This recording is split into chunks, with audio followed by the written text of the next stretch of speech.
Hello and welcome to the video. In this one, I'm going to give you my pick of the best value rental car that you could get on a relatively small budget. And it is the Mazda 3 hatchback four-door sedan. The first thing that this is a very nice and sleek vehicle,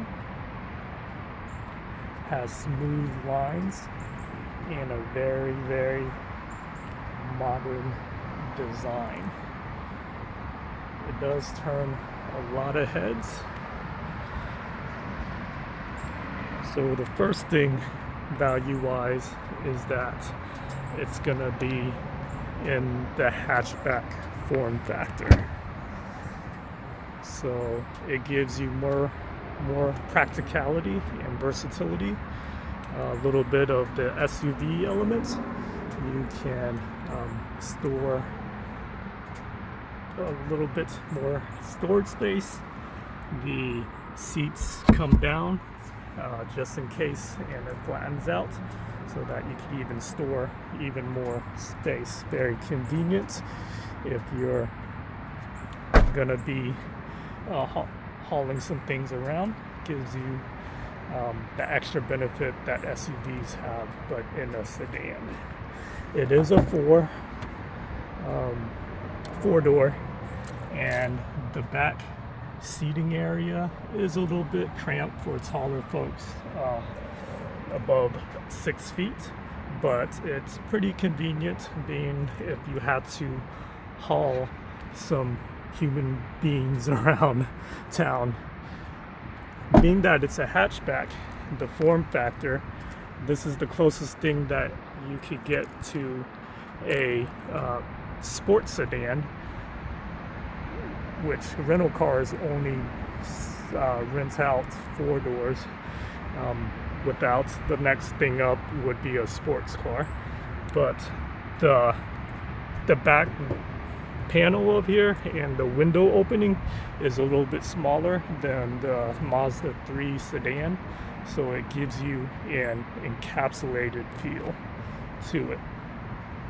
Other than that, the sedan will be in the class of, depending on the rental car, a intermediate, a standard, or a mid-size sedan. So the likes of like a Toyota Camry, Nissan Altima, Volkswagen Jetta, those type of vehicles. So second thing that is the most value in this Mazda 3 hatchback is the interior.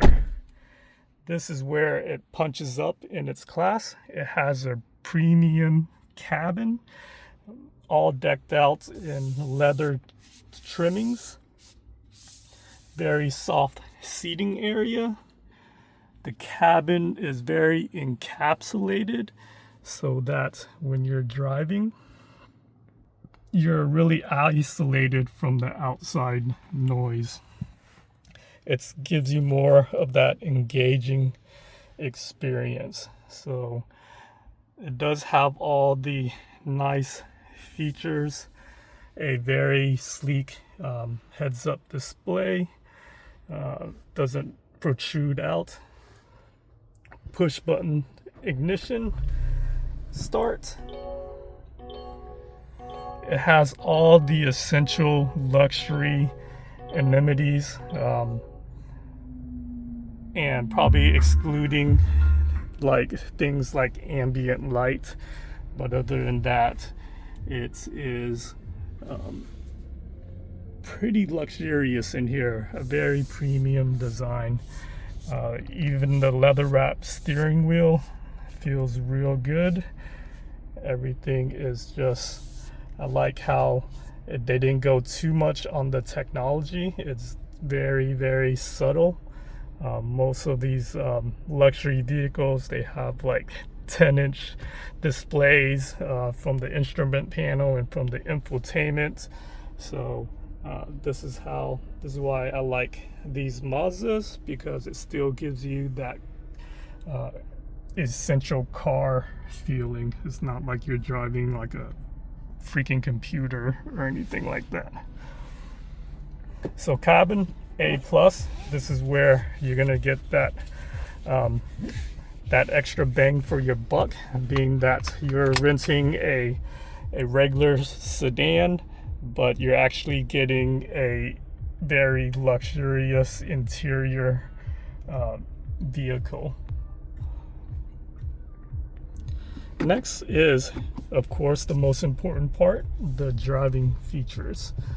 So this is a 2.5 liter inline 4, naturally aspirated, not turbocharged or anything like that, pushing about 191 horsepower and roughly 160 feet of torque.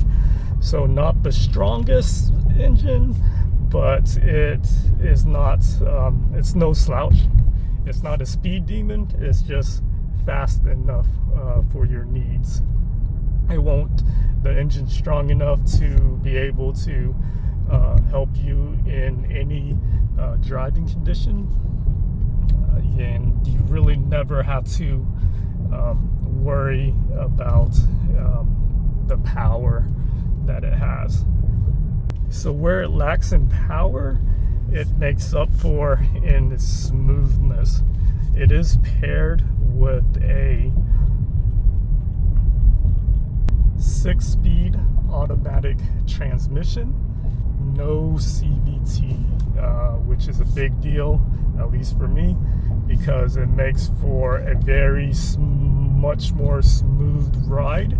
And since it's not turbocharged, it's gonna give you smoother acceleration.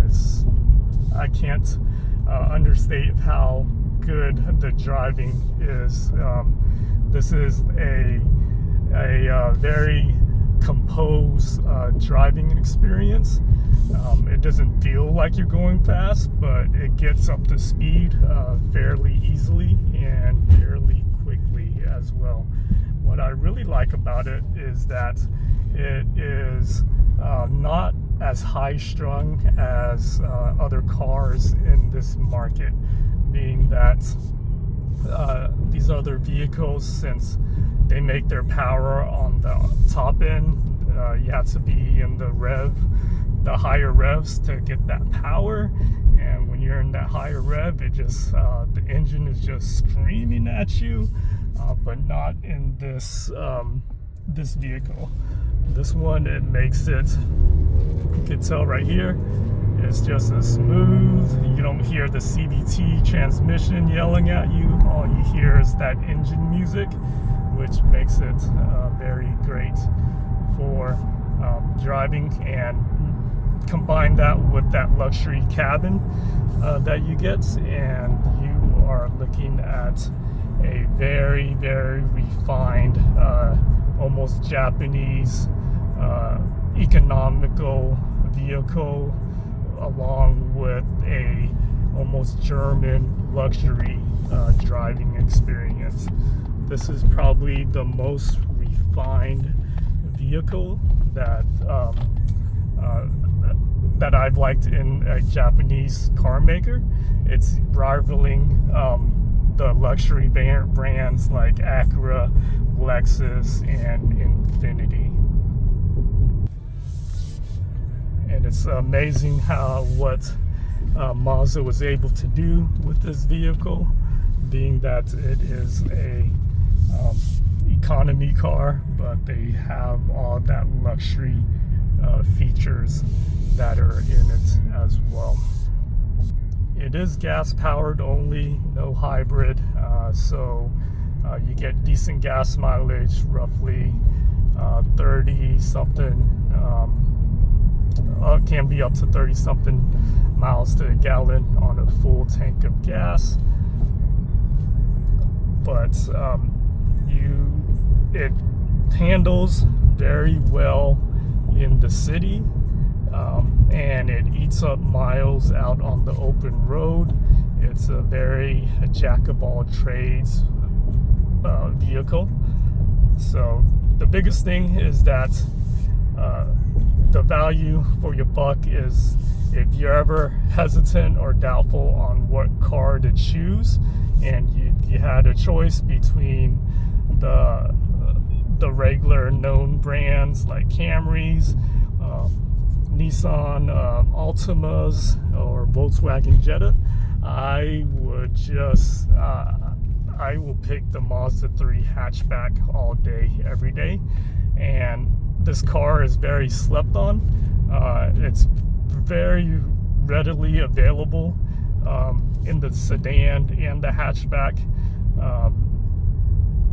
In the hatchback mode, and a lot of people just overlook it just because it's not as popular as a Camry or even like a Honda Civic or something like that.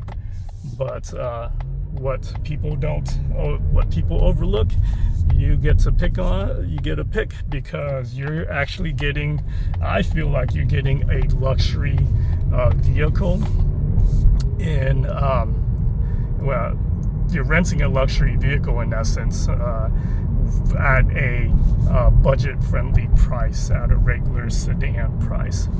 So I know there's a lot of Mazda 3 fans out there, and I've done a rental impression video on this Mazda 3 hatchback in the past, and I've gotten really good reactions.